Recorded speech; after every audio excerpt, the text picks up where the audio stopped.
কলকাতা ছেড়ে কালিম্পং যাওয়াটা আসলে ঘুরতে যাওয়া ছিল না, কিছুটা পালিয়ে যাওয়াই ছিল।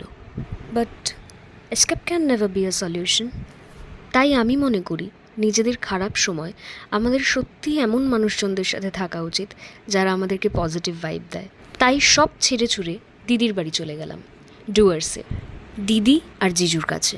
But the best part was Bhrigu. ওকে দেখার জন্য আমি সব থেকে বেশি এক্সাইটেড ছিলাম। তার পরের দিন আমরা কালিম্পংয়ের জন্য বেরোলাম।